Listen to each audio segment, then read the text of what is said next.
Uh, what's going on, everybody?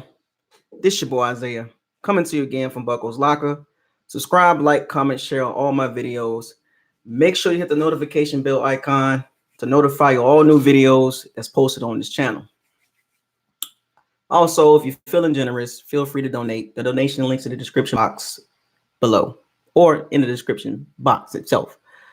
And also follow the BucosLocker Facebook page and Twitter page. It's in the description box as well. What is the deal? What is going on? Everybody coming in the chat room. We got some folks joining here. BucosLocker live stream in the middle of the day. Good afternoon, everybody. Welcome. As you join the chat room, like the video. You know the routine. How's everybody doing, man? I'm gonna let the chat room fill up. Shouts out to the people that's joining the chat room already. Malcolm, Eli, Jay Clark, Najee Harris, Andre Glenn. What's up, man? I'll be down there Friday night. I'll be down there. I'll be in Tampa Friday night, and I enjoy the festivities or activities in Friday night and Saturday and Sunday. The game's at 4:05 Eastern Standard Time. So, looking forward to going to the game with my brethren. So let's get right to it. This video is I'm not gonna make it too long. What's up, Ricky? Share the video to everybody in the Bucks Facebook groups. Let everybody know that BucosLocker is live right now in New Orleans, Louisiana. So the Bucks versus the Giants. Let's get right to it. The Bucks versus the Giants. Oh, yes, I'm going to get that Cuban sandwich and that double crab. Yes. I forgot what's the good Cuban spots in Tampa. Braco. What's the name? What's the name of that good Cuban spot? It's off of 50th Street. It's off 50th Street. Yeah, that's the one, Malcolm. Yeah, they got good Cubans right there, man. Bracos. That's how you pronounce it, right? Yeah, they got some good Cubans there, man. What up, Keith? I'll be there. I'll be at the game, Keith. I'll be there with my brother. So you already know. I'm gonna come holler at you, Keith. We're gonna be way up top, but I'm gonna come holler at you. 107, right, Keith? Keith, you still at 107? I think you at 107.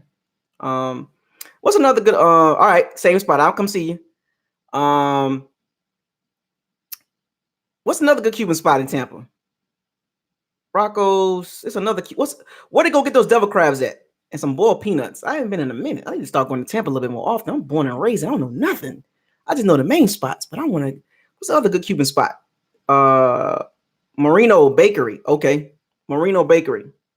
Matter of fact, if y'all gonna give me some ideas on where to get some good Cuban sandwiches and devil crabs, email me at firethecannons813@gmail.com. The email is in the description box. So email me the Cuban spots and the devil crab spots. And I want some boiled peanuts. I gotta start going home more often. Why I don't go? Anyway. But anyway, let's get right to it before I get caught up in some food, as I always do. I'm a foodie. So Giants versus the Bucks, week 3 in NFL 2019-2020 season. The Giants are coming to Raymond James, Ray J. This game is a 4:05 start. It's a late start.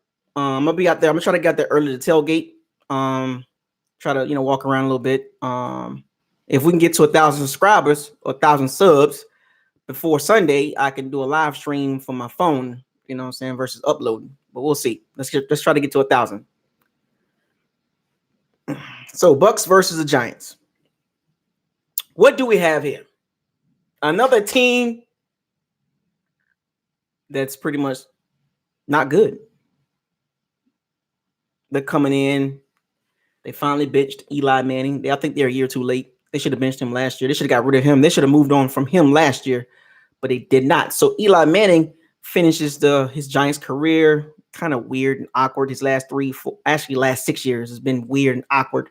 The Giants thought they could hold on to a aging quarterback that's not mobile. He seemed like he was gun shy. Eli Manning seemed like he was very gun shy, threw a lot of interceptions.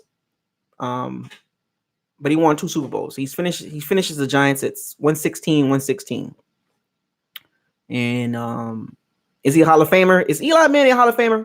Let's get to the chat room real quick. Is Eli Manning a Hall of Famer? Is it based on his brother or it based on his accomplishments? What he achieved? I mean, he's a 2-time Super Bowl champion, but his record is 116 as a starting quarterback. So I don't think that's Hall of Fame worthy. I mean, Giants fans, I'm not trying to hate on Eli Manning. He's a good guy.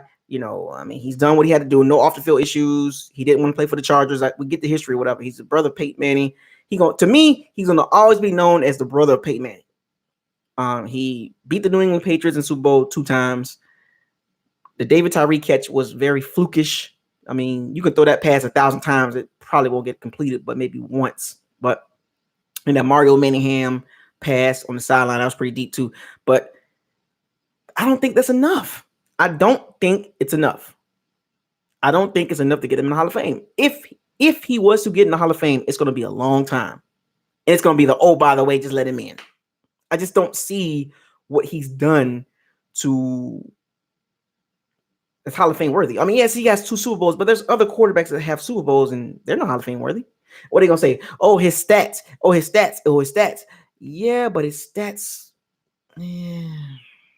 a lot of interceptions, and he has a 500 record as a starting quarterback. In his last 6 years, his record is not good as a starting quarterback. And it's always, what have you done lately? And how do you go out the game is how they look at you. And he went out. But I don't think he's a Hall of Fame worthy quarterback. That's me. That's just my opinion, Giants fans. But I'm not going to hate on you. But back to the preview game. So they finally bitched Eli for Daniel Jones. Duke Blue Devil, he used to play for Duke in college. That's where he came from. Don't know too much about Daniel Jones. As far as when he was in college, he was just a quarterback. He didn't stand out in any of the games in the ACC. I'm not an ACC fan, so I didn't watch a lot of their games, but I didn't hear nothing from him in ACC country. I mean, all I know, he was coached by David Cutcliffe, who coached Peyton Manning and Eli Manning. But I think the Giants kind of trying to follow that same trend, like get the quarterback that's in that tree of David Cutcliffe. And I didn't see anything that was stand out about Daniel Jones. He's almost like just a quarterback. I'm not saying he's going to be good or he's going to be really, really bad, but just based on history, he didn't do much at Duke. It's not like the ACC is the beast conference. I mean, ACC is basically Clemson. Let's just be real. The ACC is basically Clemson. And when he was at Duke, he didn't do too much to me. Did I think the Giants reached on Daniel Jones? Yes, they did. They did reach on Daniel Jones. I think they did. His level of competition, he did not take his team to the next level. So here he is making his debut, which I think he should have started the first game of the season. That's just my personal opinion, because I don't know why. Well, I do know I knew on the New York Giants was holding on to Eli Manning. It was something to talk about with the Giants. It was something to talk about because outside of Eli Manning, I mean, you got Saquon Barkley, but no Odell Beckham. The defense is not good. So the organization held on to Eli Manning way too long, a year too long. It's always better to get rid of a player a year before versus a year later. But neither here or there. They finally got rid of him. They insert Daniel Jones, and he going against the Tampa Bay Bucs defense, led by Todd Bowles and Vea and Sue, Levante, Jordan Whitehead, Mike Edwards, Kevin Mentors, Shaq Barrett, Carl Nassib. Good luck, Daniel Jones. I mean, I did my little research. Todd Bowles against rookie quarterbacks when he was at Arizona and the Jets, he's undefeated. And based on Todd Bowles' history and his defensive schemes against rookie quarterbacks, they don't fare too well against him because he speeds up the thought process. That's what his defense does. His defense speeds up the thought process in a quarterback to make a quick decision. And if you go back and watch Daniel Jones' tape, he does not make those decisions right away. Now, he's a rookie, so it'll get time. He'll have time to develop the skills, but it's very interesting that they start him this game. Oh, I do know why they did that. They thought, oh, and I was watching NFL Network. You know, I'm always watching NFL Network, the NFL talking heads, right? You know, CBS, NBC, NFL Network, ESPN, Fox Sports 1. Oh, this is a good chance for Daniel Jones to start. It's going against the Bucs. And I'm like, wait a minute, what? Like, are they not watching the tape on our defense? Like, they making it seem like we just going to lay over on Daniel Jones. Like, in the past, more than likely, he would have had like 295 yards, 70% completion percentage, 2 touchdowns, no interceptions, up and down the field. But that was the old defense. That was the Mike Smith defense, the Lovie Smith defense, right? Now, even Schiano's defense was pretty decent, right? You know, but that Mike Smith, Mark Duffner defense left a bad taste in our mouth to the NFL. So left a bad taste to the NFL. So everybody looks at our defense and they don't believe that our defense is good. So when they said that, I was like, you got to be kidding me. Like, they just going to toss our defense to the side like we're just trash. Like, it's the Bucs. This is a good time to start him against the Bucs. Did they not watch what we did against Jimmy Garoppolo and Cam Newton? I don't care if Cam Newton was hurt. He should have been playing. If he was hurt, he shouldn't have played. 2 pretty decent quarterbacks, let's just be honest, right? Cam Newton for MVP, and even Garoppolo got some game in him, right? We made them look really bad. They didn't do anything really against us. And then they try to make it seem like, oh, well, you know, they got Saquon Barkley to take the pressure off of Daniel Jones. And I'm looking like, wait a minute, we got the 7th best run defense in the NFL. We haven't gave up a rushing TD. We got the 2nd highest yards per carry against allowed. So what are you talking about? Didn't we just shut down C-Mac? Christian McCaffrey? Didn't we just shut down the 49ers run game pretty much? And the 49ers got a strong run game. What are they? What we like I said, we're not going to get respect until we earn it. I'm gonna say this time and time again. We're not going to get respect until we earn it. But I thought it was very funny. Like, they're just underestimating the Bucs defense. Like, we just not good. That's fine. I guess this will be another victim on the Bucs defense list. We definitely got to win this game. Because we got some hard games coming up these next 2. Well, you know, the Rams and the Saints and the Panthers is the next 3 games after this. So we'll see. Drew Brees is hurt. The Rams looking okay. And the Panthers, Cam Newton is hurt, by the way. Cam Newton is hurt. He's walking in a boot. So we got him in a couple weeks as well. Don't know if he'll be healthy. He probably won't be healthy this whole season. So that's neither here nor there. But to the Giants. They do have the number 1 back in the NFL as far as yards per carry. Saquon Barkley. He averages, I'm looking at it right here, 7.5 yards a carry. That's a lot of yards per carry. That's almost like a first down per carry.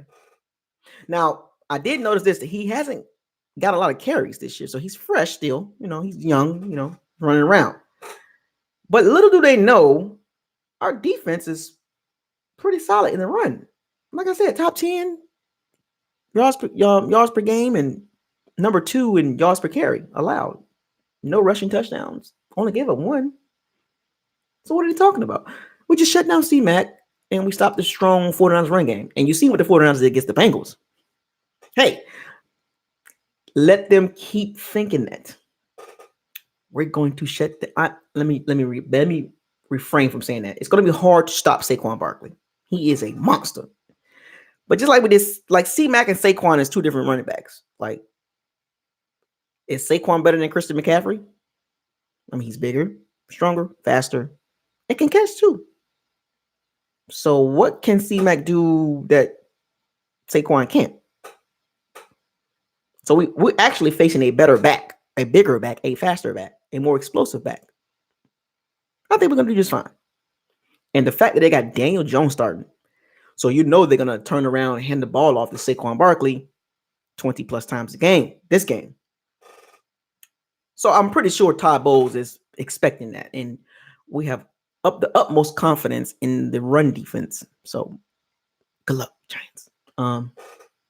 Your run game versus our run defense, right? Run offense versus run defense.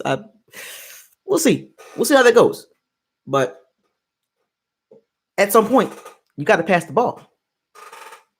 You got to pass the ball, Daniel Jones. Giants fans, you know it. To win this game, if you don't have a quarterback, good luck. Now, I'm not saying that we got the best. Well, we do have the best quarterback on the field, Jameis, Daniel Jones. Yeah, I know it's a reach, but I'm reaching for something. But expect some turnovers from Daniel Jones or some errant throws or some inaccurate throws that could lead to some turnovers and some sacks by the Bucs defense. Just force him to throw the ball. Now, he did look good in the preseason, but mind you, folks, do not get caught up in Daniel Jones's preseason numbers. Now, they were very, very good. I actually saw a couple of throws. I was like, oh, he's actually throwing the ball. But when you look at his receiving core, they're banged up. Golden Tate suspended. He won't be back till week 5. Sterling Shepard is banged up. Evan Ingram, he's nice. Zay Jones, it's pretty decent. But they don't have a number 1 receiver out there. So how much of a threat can they be in the passing game? Are they going to do a bunch of slants and hitches? Most likely. Easy throws, out routes. No complex passing schemes because this is real life. This is regular season. This is not preseason, Daniel Jones. I want you to understand that. This is not preseason. What you saw in preseason, I guarantee you won't see it in regular season.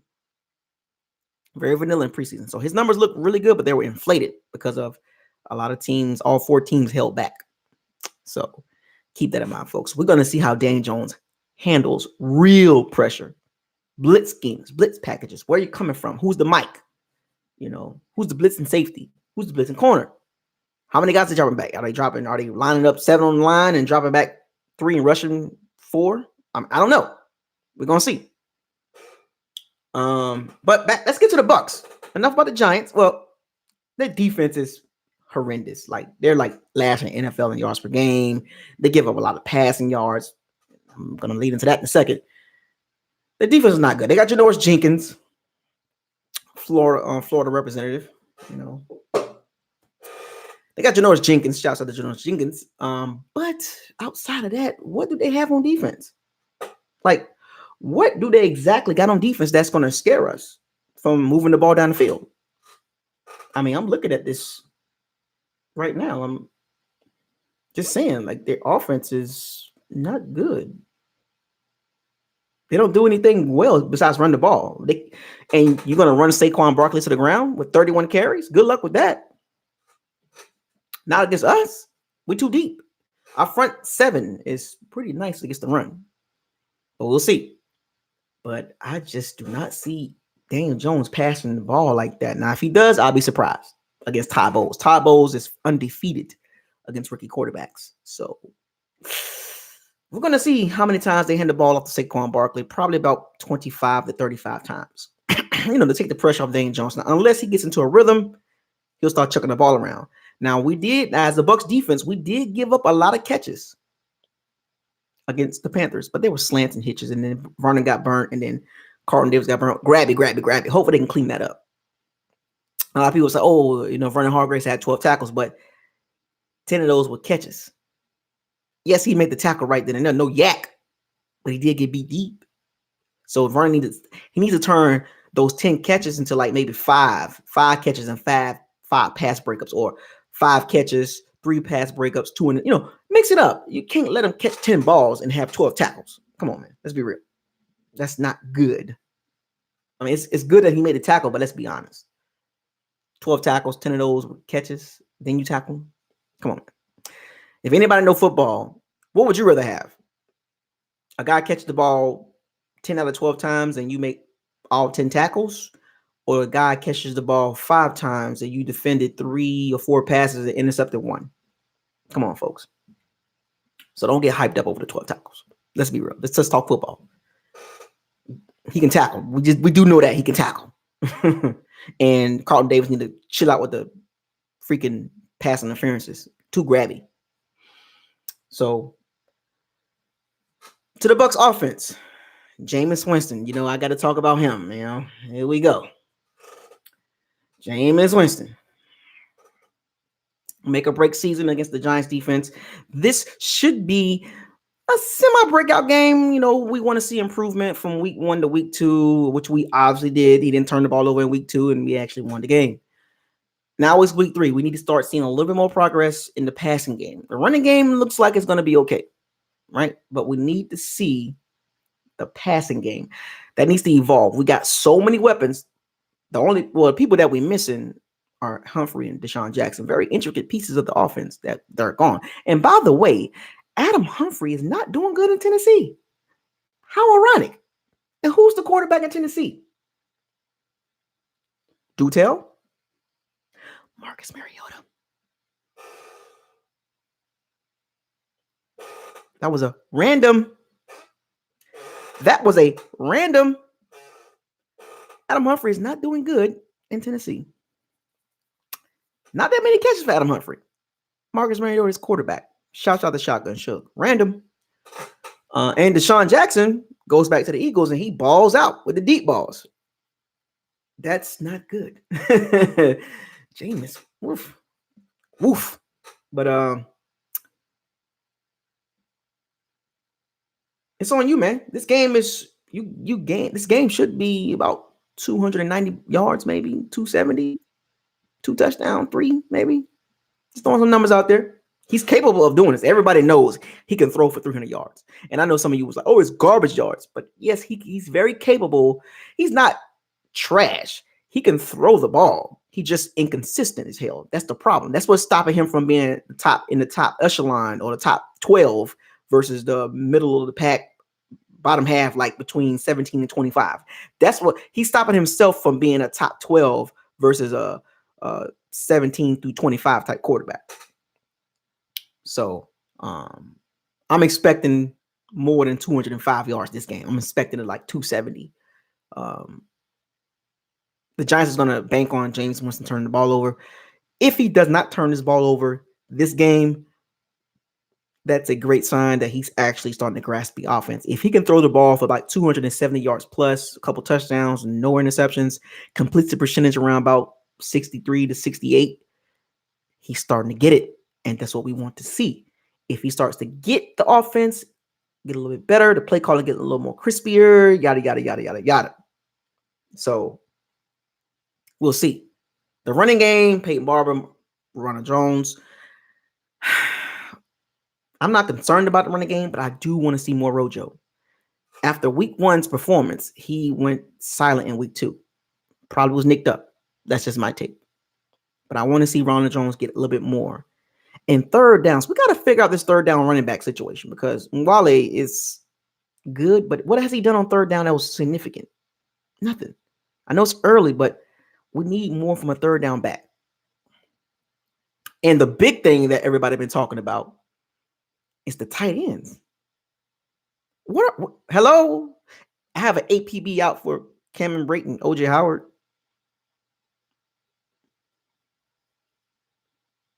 Hello? Anybody? Has anybody seen Cameron Brayton, OJ Howard? Because the last time I seen them, they were still blocking.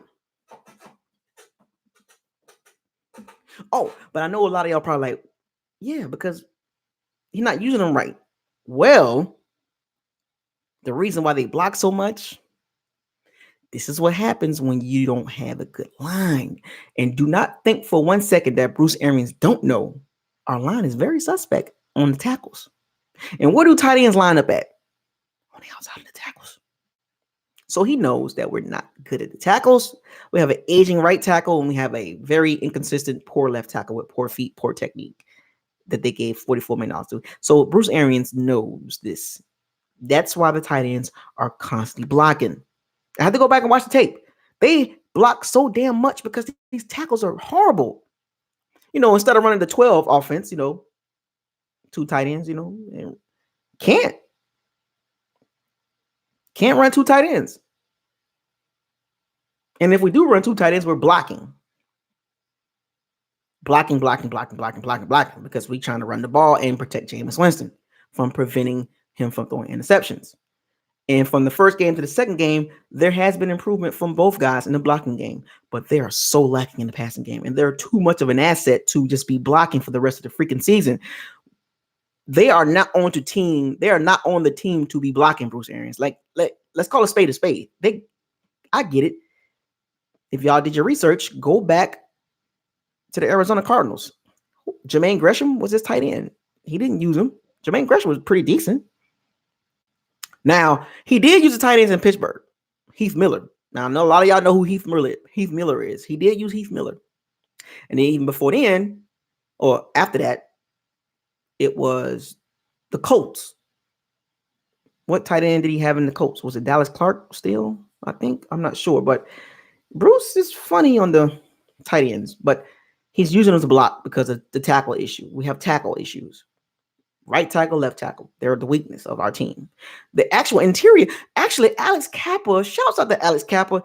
He's been doing okay. I mean, yes, he didn't have a great game 1, but I did see improvement in game 2. I really did. He was blocking Kewan Short 1-on-1 a few times. He did his thing. Go back and watch the tape. It wasn't the best, but improvement. I think more and more reps that Alex Kappa gets, the better he's going to look.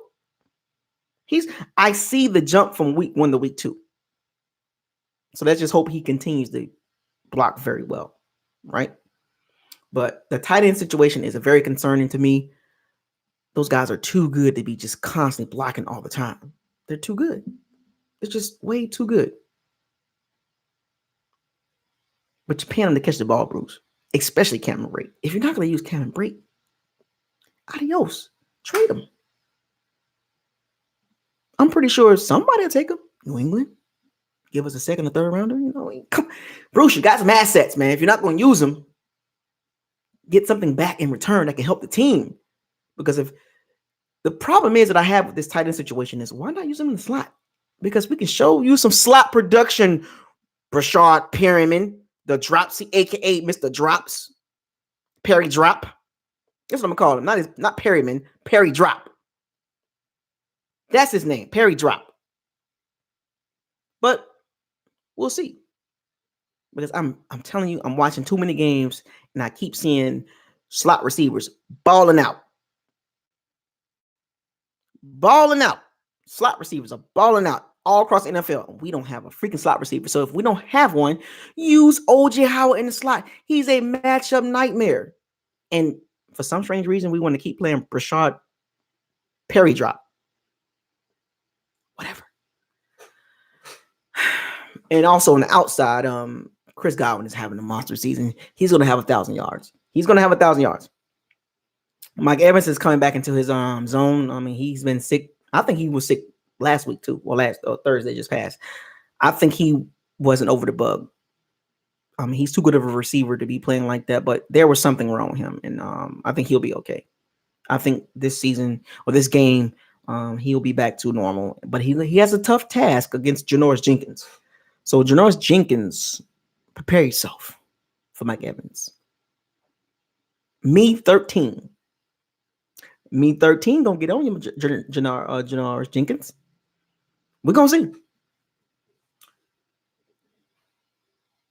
Special teams, Matt Gay, making kicks, man. Keep making your kicks. Can we get something out of punt return and kick return? TJ Logan, man. You got Bruce Arians made sure he got him.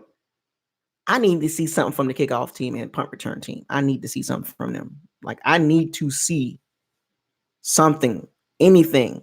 I'm not talking about punting. I'm not talking about kicking field goals. I'm talking about kickoff return and punt return. Can we get some yards from that? Like, we need all three phases. Offense, defense, and special teams need to be in sync.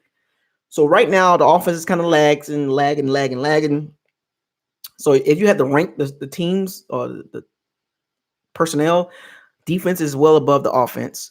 The offense is number 2, and special teams is last. All of them need to be like B+, right? Right now, the defense is A+ or A-. The offense is like C-, D+, and the special teams, and caveat, kickoff and punt return is an F right now. Block punt, missed field goal. I mean, come on, man. Like, let's tighten that up. But other than that, man, I'm looking forward to seeing his defense flying around again. Shaq Barrett, 4 sacks, 3 in one game, man. He's going to get Van Jones fits. He really is. The Giants just lack talent everywhere. Besides running back, and the quarterback is still up for question. But besides Janoris Jenkins, they got what? B.J. Hill, the defensive tackle.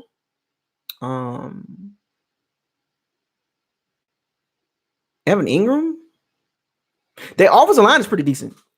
Their offense, I forgot. Shouts out to the Giants' offensive line. They actually invested in offensive line. They actually did. They got Kevin Zeiler and Will Hernandez, which I wanted the Bucs to get. I wanted the Bucs to draft Will Hernandez. He's a guard. He would have been a perfect right guard against. Can you imagine Will Hernandez, Ryan Jansen, and Ali Marpet in that middle? Will Hernandez is a really good right guard. This is his second or third year, I think. I wanted the Bucs to draft him so bad. Like, I think it's his second year. But I wanted the Bucs to draft Will Hernandez on the offensive line. I really did. But that offensive line, they got Nate Solder. Dexter Lawrence and DeAndre Baker. I think DeAndre was hurt. The cornerback from Georgia. DeAndre Baker was hurt, I believe. He was hurt at some point in preseason, but I don't know. But yeah, they did have 3 first rounders. They did. They did have 3 first rounders. Was it 3 first rounders? Or 2? Anyway, they did draft some good players, but that's remained to be seen. They're rookies, But I forgot about DeAndre Baker. He was like the last pick or the second to the last pick. But those guys are for the future, along with Daniel Jones and Saquon Barkley. Those are cornerstones. I'm talking about guys that's going to make an impact right now. Now, I'm a double A. I am shocked about that. When I watched DeAndre play in college at Georgia, he looked it fast. But when he went to the combine, he did have a slow time. Which was shocking because he plays faster on tape than the 40. It shows whatever he ran on the 40, he runs faster on tape, or when I watch the tape on him. But and he's a feisty one too. I like his grit. But they got some good players, DeMarcus Lawrence or Dexter Lawrence and DeAndre Baker, and remains to be on Daniel Jones. I mean, they got some good young guys. They got a core. Saquon, Daniel, Dexter Lawrence, DeAndre Baker, Evan Ingram, Sterling Shepard. It's okay, but not good enough to beat the Bucs. Let's be honest. Let's get down to the predictions.